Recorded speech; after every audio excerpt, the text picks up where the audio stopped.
Assalamualaikum students. Start in the name of Allah who is the most beneficent, the most merciful. Students आज का हमारा topic electronic configuration. Electronic configuration का quantum number के साथ क्या relation है और इलेक्ट्रॉनिक कन्फिग्रेशन का स्पेक्ट्रम के साथ क्या रिलेशन है, और एक हम रूल को डिस्कस करेंगे, अब्बा प्रिंसिपल। तो स्टूडेंट्स आज का हमारा topic electronic configuration. Electronic configuration, distribution of electrons in shells or orbits and subshells. Subshells का दूसरा नेम ऑर्बिटल्स। स्टूडेंट्स शेल्स की अगर आप एग्जांपल दें तो सोडियम की दे सकते हैं, यहाँ पर मैंने कैल्शियम की दी हुई है। तो आपको पता है कि शेल्स के अंदर मैक्सिमम इलेक्ट्रॉन कितने आ सकते हैं। फार्मूला कौन सा है स्टूडेंट? 2n² का। यहाँ पर इस फार्मूले के जरिए आप क्या कर सकते हैं, इलेक्ट्रॉन फाइंड कर सकते हैं। तो इस फार्मूले के मुताबिक के शेल में 2 इलेक्ट्रॉन आते हैं मैक्सिमम, एल शेल में 8 इलेक्ट्रॉन आते हैं, एम शेल के अंदर 18 और एन शेल के अंदर 32 इलेक्ट्रॉन। अब स्टूडेंट अगर इलेक्ट्रॉनिक कन्फिग्रेशन देखें तो सोडियम की 281, यानी कि पहले शेल के अंदर 2 इलेक्ट्रॉन, दूसरे के अंदर 8, तीसरे के अंदर 1।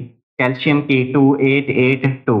स्टूडेंट यहाँ पर थोड़ा सा क्वेश्चन मार्क आता है कि जब तीसरे के अंदर 18 इलेक्ट्रॉन आ सकते हैं तो ये आखिरी 2 इलेक्ट्रॉन जो है ना, ये फोर्थ में क्यों चले जाते हैं? तो इसका स्टूडेंट सिंपल आंसर ये है कि इसमें एनर्जी का थोड़ा सा फर्क होता है। इसको हम बाद में डिटेल में पढ़ेंगे कि क्यों एनर्जी इसकी कम होती है। ठीक है। अब अगर सब शेल के अंदर आप इलेक्ट्रॉन की डिस्ट्रीब्यूशन देखें तो सोडियम की अब पहले कौन सा होता है? 1s, उसके बाद 2s, उसके बाद होता है 2p6 और 3s1। तो अगर सब शेल्स में इलेक्ट्रॉन की तो मैक्सिमम इलेक्ट्रॉन s में 2 आते हैं, p के अंदर 6 आते हैं, d के अंदर 10 आते हैं और f के अंदर क्या आते हैं? 14। इसी तरह से आप पुट करते जाएं, जब 11 इलेक्ट्रॉन खत्म हो जाएं वहां पर आप स्टूडेंट इसको छोड़ दें। अब ये इसको हम कैसे लिखते हैं, इनको हम अरेंज कैसे करते हैं, यानी कि k को पहले लिखते हैं, l को बाद में, m को बाद में, उसके बाद में, और इसी तरह से 1s को पहले लिखते हैं, 2s को। तो इन सारे सवालों के जवाब आपको नेक्स्ट मतलब वो पार्ट में मिलेंगे कि क्यों इनको हम ऐसे अरेंज करते हैं। तो इस सिंपल डिस्ट्रीब्यूशन को आप किसका नाम देते हैं? इलेक्ट्रॉनिक कन्फिग्रेशन का नाम देते हैं। स्टूडेंट अब नेक्स्ट पार्ट जो है इसका, इलेक्ट्रॉनिक कन्फिग्रेशन का क्वांटम नंबर के साथ क्या रिलेशन है। अगर स्टूडेंट हमें क्वांटम नंबर गिवन हो तो हम उसमें से इलेक्ट्रॉनिक कन्फिग्रेशन कैसे निकाल सकते हैं। मिसाल के तौर पर स्टूडेंट मैंने यहाँ पर कुछ बनाई हुई है कि शेल के अंदर, यानी कि n की वैल्यू 1 होती है, उसके अंदर एक ही सब शेल होता है 1s, और l शेल में 2 सब शेल्स होते हैं, एक होता है 2s और एक क्या होता है स्टूडेंट 2p। और थर्ड शेल के अंदर 3 सब शेल होते हैं, 3s, 3p और 3d। स्टूडेंट ये वाला जो 2 है ना, ये शेल को रिप्रेजेंट करता है कि ये, इसका मतलब ये है कि ये वाला जो शेल है, सब शेल है ना, ये फलां शेल का सब शेल है, यानी कि 2p है। p तो एक सब शेल है, लेकिन किस शेल का होगा? सेकंड का। तो स्टूडेंट अब अगर इस तरतीब से आप चलें तो आपको यहाँ से पता चल जाएगा कि पहले हमने फिलिंग किसकी करते हैं? 1s की, फिर 2s की करेंगे, फिर 2p की करेंगे, उसके बाद 3s की और 3p की, और उसके बाद 4s आता है यहाँ पर दरमियान में। पहले 4s की होती है, बाद में 3d की होती है। तो ये एनर्जी डिफरेंस होता है जिसकी वजह से इलेक्ट्रॉन की हम क्या करते हैं स्टूडेंट? फिलिंग करते हैं। तो क्वांटम नंबर सिंपल मीनिंग ये था कि अगर आपको क्वांटम नंबर गिवन हो तो आप क्या निकाल सकते हैं? इलेक्ट्रॉनिक कन्फिग्रेशन निकाल सकते हैं। जैसे यहां से आप निकालेंगे तो पहले आपके पास आ रहा है 1s, उसके बाद क्या आ रहा है? 2s, उसके बाद आ रहा है 2p, और 2p के बाद क्या आ रहा है स्टूडेंट? 3s, और उसके बाद क्या आ रहा है स्टूडेंट? 3p, और उसके बाद आता है 4s। 4s यहाँ पर मैंने लिखा नहीं है क्योंकि मुझे n शेल भी लिखना पड़ता है, 4। और उसके बाद क्या आता है स्टूडेंट? 4s के बाद आता है 3d। तो ये इलेक्ट्रॉनिक कन्फिग्रेशन आपको क्वांटम नंबर से आप कैसे निकाल सकते हैं इसका। अब सेकंड ये है कि इन चीजों को आप लोगों ने याद करना है। अगर आप क्वांटम नंबर की, आपको कैसे यानी कि पता चलेगा कि इसके अंदर एक सब शेल होगा, इसके अंदर 2 सब शेल होंगे, इसके अंदर 3। तो स्टूडेंट वो एल की वैल्यू पे डिपेंड करता है। एल की वैल्यू किसके साथ रिलेट करती है? एन के साथ रिलेट करती है। अगर एन 3 है तो एल की मैक्सिमम वैल्यू कितनी होगी? 2, यानी कि ये एक कम होता है, यानी कि एन माइनस, यहाँ पर मैंने लिखा हुआ है कि एल स्टार्ट होता है 0 से एन माइनस 1 तक होता है। एन माइनस 1 यानी कि मैक्सिमम वैल्यू जो होती है वो इससे एक कम होती है। अगर ये 3 है तो ये कितना होगा? 2। जैसे पिछले लेक्चर के अंदर आप लोगों ने टेबल ड्रा की थी, तो स्टूडेंट टू से निचली वैल्यूज जितनी भी होती हैं 0 तक, 2 1 और फिर 0। 0 के लिए क्या होता है, अगर L 0 होगा तो वो S सब शेल होगा, L 1 होगा तो P सब शेल, L 2 होगा तो D, L 3 होगा तो F सब शेल। जैसे n की वैल्यू आती है ना, n 1 के लिए K, n 2 के लिए L, n 3 के लिए M, n 4 के लिए N, सेम इसी तरह से सब शेल्स के लिए भी L की वैल्यूज होती हैं। तो ये L की वैल्यूज आप निकाल सकते हैं। L की वैल्यू अगर 3 आ गई तो 3 सब शेल होंगे, L की वैल्यू अगर 2 आ गई तो 2 सब शेल, L की वैल्यू अगर 1 आ गई तो इसका मतलब है 1 सब शेल। तो स्टूडेंट शेल से आप सब शेल निकाल सकते हैं, फिर सब शेल से फिर आप क्या निकाल सकते हैं, आर्बिटल। S में 1 आर्बिटल होता है, P में 3 आर्बिटल होते हैं, और D में कितने आर्बिटल्स होते हैं, 5 आर्बिटल्स होते हैं स्टूडेंट। अब इनके साथ नंबर वही लगाएंगे जो शेल का नंबर होगा। तो स्टूडेंट इस तरह से आप क्वांटम नंबर से इलेक्ट्रॉनिक कॉन्फ़िगरेशन निकाल सकते हैं। नेक्स्ट पार्ट, अगर हमें इलेक्ट्रॉनिक कॉन्फ़िगरेशन गिवन है तो उससे हम क्वांटम नंबर कैसे निकालेंगे। यानी कि दो इस तरह से आप कह सकते हैं कि क्वांटम नंबर से इलेक्ट्रॉनिक कॉन्फ़िगरेशन को निकाला जा सकता है, और इलेक्ट्रॉनिक कॉन्फ़िगरेशन से क्वांटम नंबर को डिराइव किया जा सकता है। तो दोनों एक दूसरे से डिराइव किए जा सकते हैं। स्टूडेंट अब हमारे पास ये इलेक्ट्रॉनिक कॉन्फ़िगरेशन है 2px। अगर इसको हम देखें तो हमारे पास एक सब शेल गिवन है या इलेक्ट्रॉनिक कॉन्फ़िगरेशन गिवन है, उसमें से हम सारे क्वांटम नंबर डिराइव करेंगे। स्टूडेंट ये जो पहला 2 होता है, जो डिजिट होता है, ये कौन से किसको रिप्रेजेंट करता है, शेल को रिप्रेजेंट करता है। यानी कि इसका मतलब है ये सेकंड शेल है। जो भी पहला डिजिट होगा वो किसको रिप्रेजेंट करेगा, हमेशा शेल को। तो वो n वैल्यू आपको देगा, n वैल्यू, तो इसकी n वैल्यू 2 है, इसका मतलब है कौन सा शेल होगा स्टूडेंट, सेकंड शेल, जिसे हम किसका नाम देते हैं, L शेल का नाम देते हैं। अच्छा, ये वाला जो P है ना, ये P किसको रिप्रेजेंट करता है, सब शेल को रिप्रेजेंट करता है। तो ये L वैल्यू भी आपको यहाँ से आप निकाल सकते हैं। अब P के लिए L की वैल्यू कितनी होती है स्टूडेंट, 1। अभी आप लोगों ने वो याद की हुई है या सीखी है। L 1 जब होता है तो उसको हम किसका नाम देते हैं, P का नाम देते हैं। तो ये P है, तो इसके लिए L की वैल्यू कितनी होगी स्टूडेंट, 1 होगी। अब तीसरी वैल्यू जो आती है वो M की आती है। M ओरिएंटेशन, स्टूडेंट आपको एक ओरिएंटेशन गिवन है। अब वैसे P की 3 ओरिएंटेशन होती है, एक होती है Px, और एक होती है Py, और एक होती है स्टूडेंट Pz। तो M की वैल्यू, जब L की वैल्यू 1 हो तो M की वैल्यू कितनी आती है, 3 आती है। -1 भी आती है, 0 भी आती है, +1 भी आती है। ये वाला भी फार्मूला इसका लिखा हुआ है कि M की वैल्यू अगर आप लोगों ने निकालनी है तो M की वैल्यू होती है -L से +L तक। यानी कि L आपके पास अगर स्टूडेंट कितना है, 2 या 1 है, तो M की वैल्यू होगी -1 से लेकर +1 तक, दरमियान में 0 भी आएगी। यानी कि कितनी वैल्यूज हो जाएंगी, 3। तो P की वैसे 3 वैल्यूज आती हैं P सब शेल के लिए, यानी कि P के अंदर 3 आर्बिटल होते हैं, Px, Py, Pz। लेकिन स्टूडेंट उसने हमें एक सिलेक्टिव दिया हुआ है, एक दिया हुआ है, यानी कि Px दिया हुआ है, Py भी नहीं दिया हुआ और Pz भी नहीं दिया हुआ। तो इसको हम निकाल देंगे, बाकी हमारा क्या बचेगा, Px। तो इसके लिए M की एक वैल्यू आएगी, तीनों नहीं आएंगे। अब एक हो सकता है कि ये आपकी बुक में कितना दी हुई है उसने, +1, और ये 0 भी हो सकता है, -1 भी हो सकता है, क्योंकि ये इसकी डायरेक्शन होती है। अगर ये अलोंग द मैग्नेटिक फील्ड होगा, क्योंकि इलेक्ट्रॉन का भी एक मैग्नेटिक फील्ड होता है, एक magnetic field external magnetic field होता है जो हम अप्लाई करते हैं। तो अगर दोनों मैग्नेटिक फील्ड एक डायरेक्शन में है तो वो प्लस में वैल्यू आएगी, अगर दोनों मैग्नेटिक फील्ड अपोजिट हैं तो -1 आएगी, अगर मैग्नेटिक फील्ड एक दूसरे के परपेंडिकुलर हैं तो फिर 0 वैल्यू आएगी।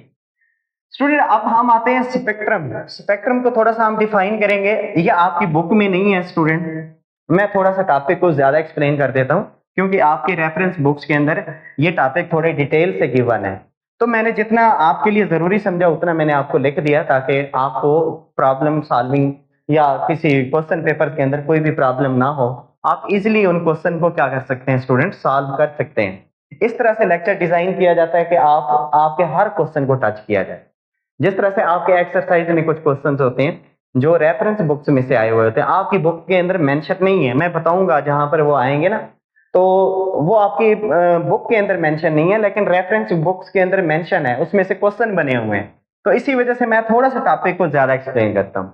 स्टूडेंट दूसरी बात यह है कि मैं टॉपिक को लिख लेता हूँ, अगर आपको लिखने से समझ आ जाती है तो ये टाइम सेविंग भी है, क्योंकि इससे टाइम कम लगता है, हम जल्दी जल्दी लेक्चर को शॉर्ट टाइम के अंदर ज़्यादा सारे डेटा जो है वो पढ़ सकते हैं। तो स्टूडेंट इसी स्पेक्ट्रम आते हैं अपने टॉपिक की तरफ। स्पेक्ट्रम क्या होता है? जब स्टूडेंट व्हाइट लाइट को हम क्या करते हैं, प्रिज्म में से गुजारते हैं व्हाइट लाइट को, तो वो अपने कंपोनेंट्स कलर के अंदर क्या हो जाती है, डिस्पर्स हो जाती है। इस यानी कि इसका वायलेट अलग हो जाते हैं, Indigo, blue, green, yellow, orange और रेड, ये सारे के एक दूसरे से क्या हो जाते हैं, अलग अलग हो जाते हैं। व्हाइट लाइट के अंदर ये सारे के सारे क्या होते हैं स्टूडेंट, मर्ज होते हैं। अब इसी को हम क्या नाम देते हैं, स्पेक्ट्रम। जब यानी कि व्हाइट लाइट को प्रिज्म में से गुजारा जाए और वो अपने कलर के अंदर कंपोनेंट्स कलर्स के अंदर डिस्पर्स हो जाए, उसको हम क्या नाम देते हैं, स्पेक्ट्रम का नाम देते हैं। स्पेक्ट्रम इसकी दो टाइप्स होती हैं स्टूडेंट। अगर ये ज्यादा एटम्स के ऊपर लिया जाए तो इसको हम कहते हैं कॉन्टिन्यूअस स्पेक्ट्रम। जैसे इसकी एग्जांपल है रेनबो, ठीक है, बारिश के यानी कि जब आती है तो उसमें हजारों लाखों वाटर मॉलिक्यूल्स होते हैं, तो उस वक्त जो स्पेक्ट्रम आता है ना, रेनबो स्पेक्ट्रम, उसको हम क्या नाम देते हैं, कॉन्टिन्यूअस स्पेक्ट्रम। स्टूडेंट अगर एक एटम के ऊपर लिया जाए, सिंगल एटम के ऊपर, तो उसको हम क्या नाम देते हैं, एटॉमिक स्पेक्ट्रम, या उसका नाम है लाइन स्पेक्ट्रम।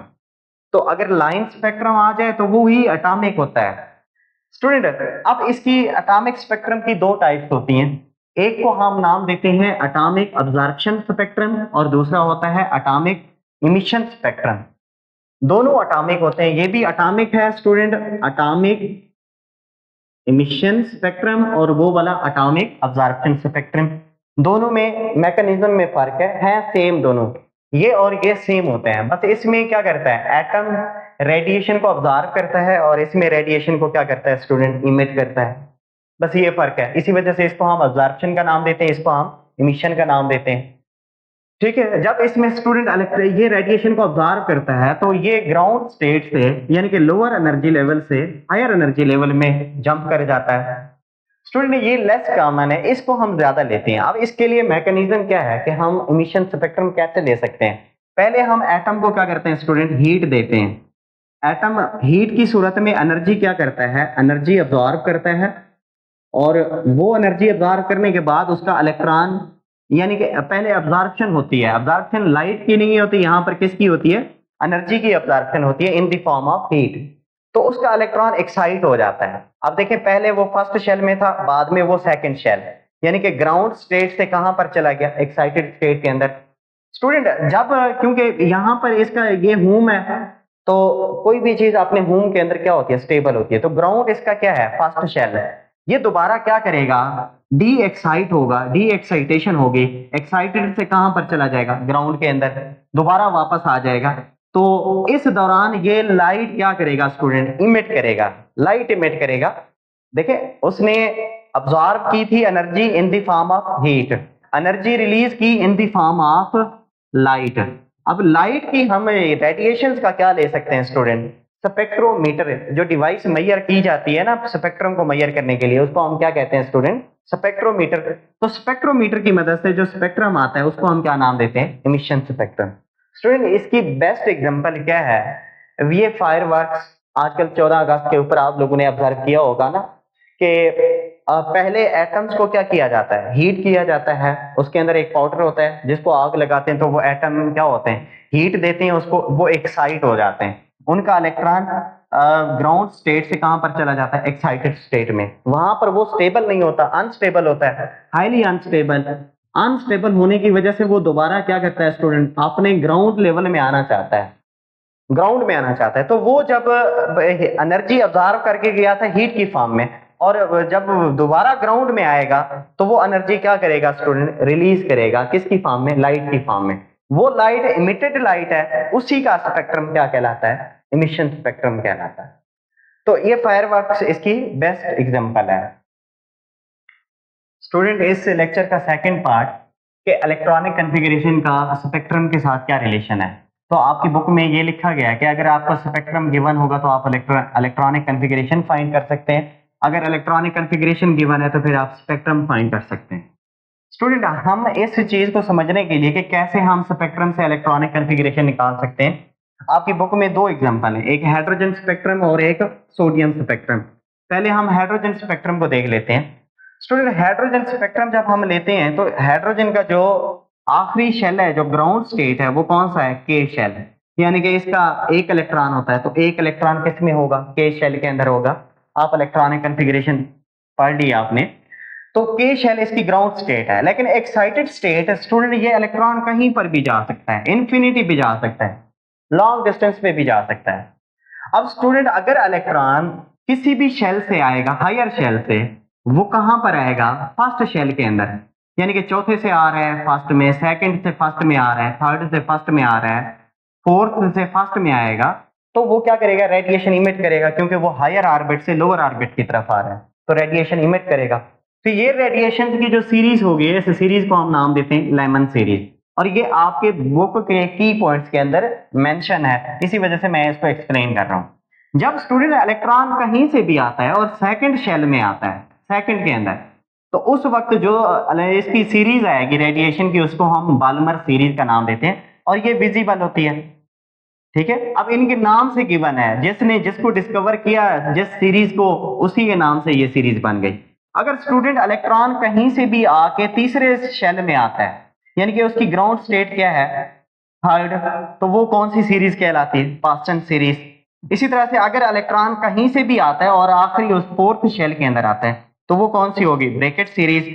अगर इलेक्ट्रॉन कहीं से भी आए और आए कहां पर स्टूडेंट, पांचवें के अंदर आके रुक जाए, उसको हम नाम देते हैं P fund series.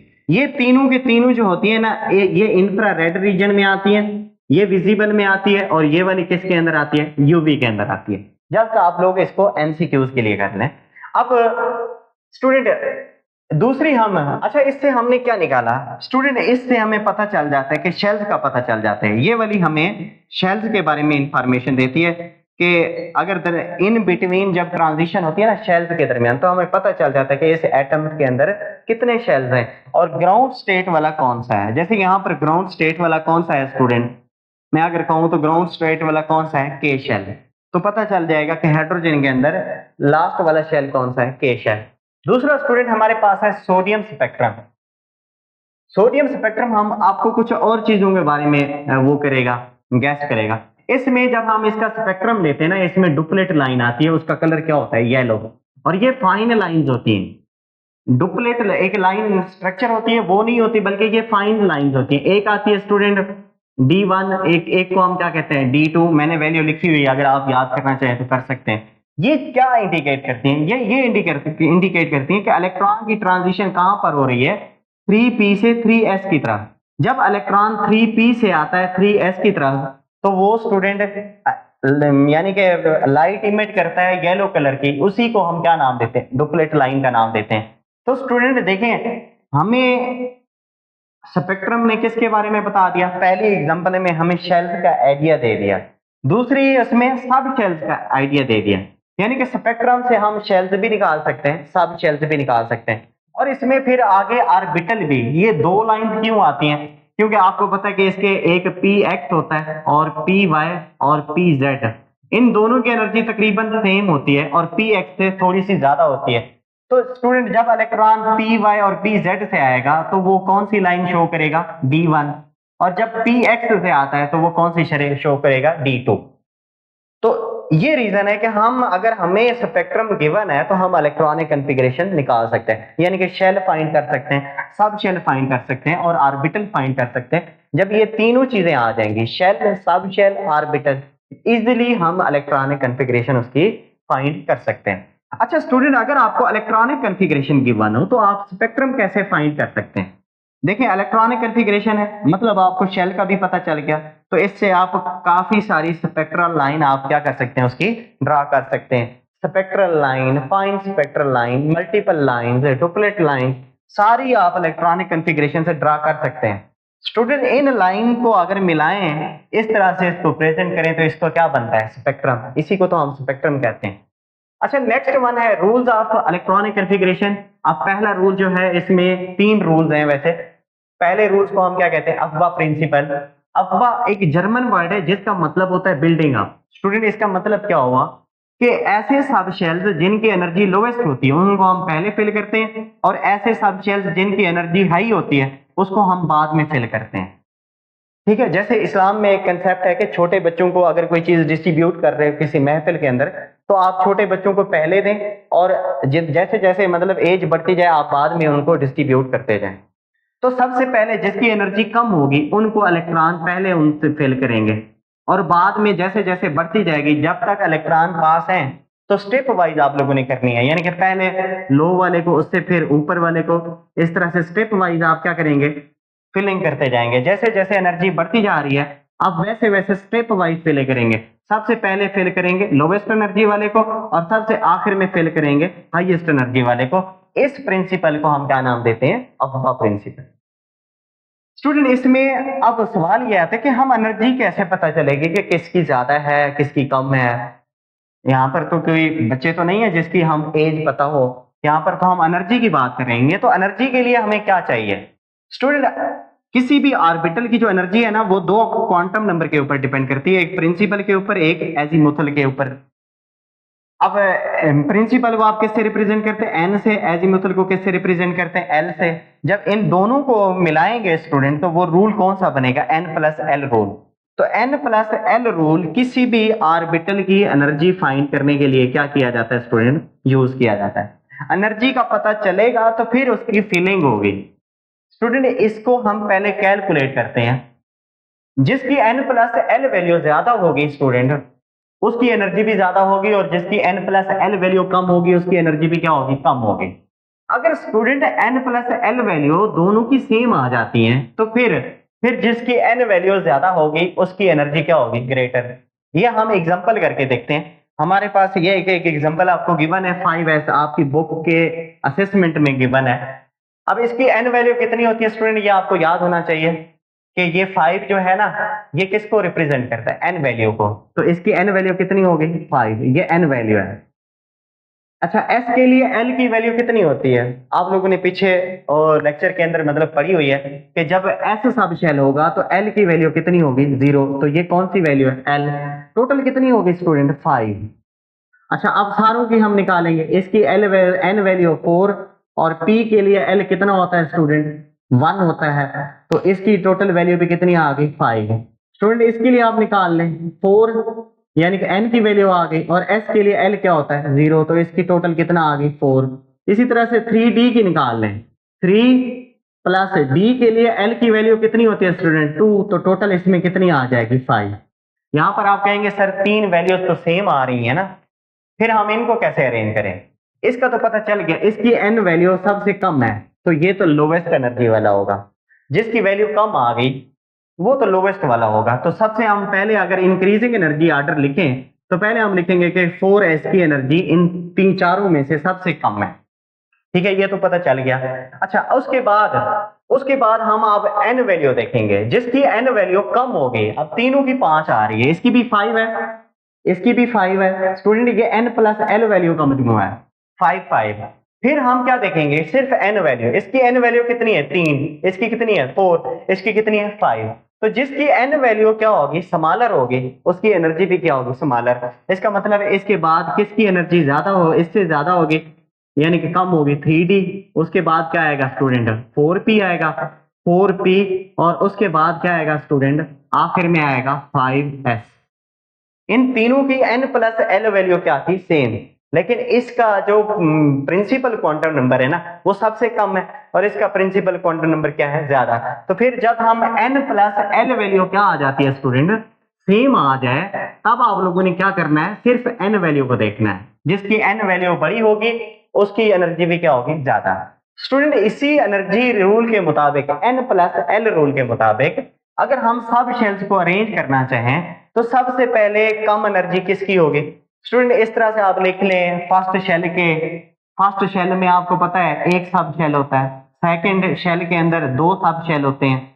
P second से शुरू होता है, फर्स्ट में पी नहीं होता है। डी तीसरे से शुरू होता है, तो डी को 3d होगा, 2d भी नहीं होगा, 1d भी नहीं होगा। अगर एमसीक्यूज में आ जाए कि 2d पॉसिबल होता है, नथिंग। 1d पॉसिबल होता है, नथिंग।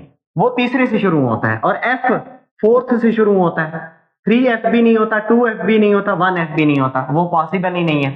अच्छा इसी तरह से 5 आप इसको लिखते जाएं, 7 8 तक लिख लें। तो पहले स्टूडेंट किसको फिल करेंगे, 1s को। उसके बाद किसको फिल करेंगे, 2s को। 2s के बाद किसको फिल करेंगे, 2p को, और उसके बाद 3s को। आप एक अरेंजमेंट के साथ आए, इस तरह से इसको फिल कर लें, फिर इसको फिलिंग करें, उसके बाद फिर इन दो की फिलिंग करें, फिर इसके बाद इन दो की फिलिंग करेंगे। इनकी दो फिलिंग में पहले 3p को फिल करेंगे, फिर उसके बाद स्टूडेंट 4s को फिल करेंगे।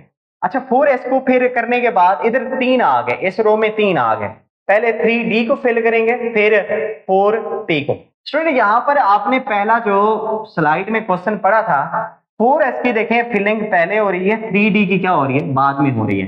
ये एनर्जी का फर्क है। हालांकि 3d किस शेल का सब शेल है, तीसरे का, और 4s फोर्थ का सब शेल है, तो उसकी फिलिंग पहले हो रही है क्योंकि उसकी एनर्जी क्या है, कम।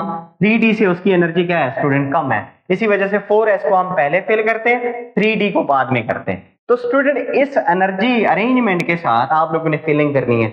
अगर इस तरह फिलिंग करेंगे तो आपके पास ऑर्डर क्या आएगा। अब इसके लिए हम जैसे बच्चों को 9th क्लास में या फर्स्ट ईयर में रट्टा लगवा देते हैं कि 2 बार आप लोगों ने क्या लिखना है, स्कूल स्कूल, 2 बार पब्लिक स्कूल पब्लिक स्कूल, और फिर 2 बार क्या लिखना है, Don public school Don public school, और फिर इधर फेडरल डॉन पब्लिक स्कूल 2 बार ये भी लिखना है, फेडरल डॉन पब्लिक स्कूल। अब इनके साथ नंबर लगाने हैं। स्टूडेंट नंबर कैसे लगाते हैं, आपको पता है S1 से शुरू होता है, तो पहला S जो होगा उसके साथ 1 लगाएंगे, दूसरे S के साथ 2 लगाएंगे, तीसरे S के साथ 3, चौथे S के साथ 4, पांचवें S के साथ 5 लगाएंगे, छठे S के साथ 6 लगाएंगे, और सातवें S के साथ स्टूडेंट हम क्या लगाएंगे, 7, और यहाँ पर आठवां ये है लास्ट में, तो ये 8S आ जाएगा। इसको आप तरतीब से आप लिख दें।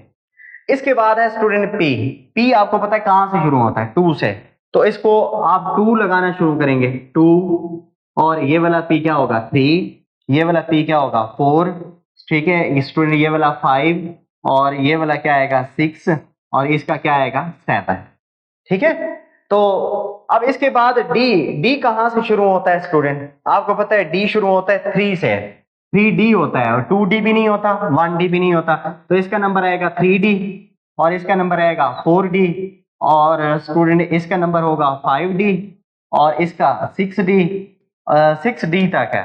अच्छा, इसके बाद f कहां से शुरू होता है स्टूडेंट, 4 से, तो ये आएगा आपके पास 4f, और ये वाला आएगा स्टूडेंट 5f।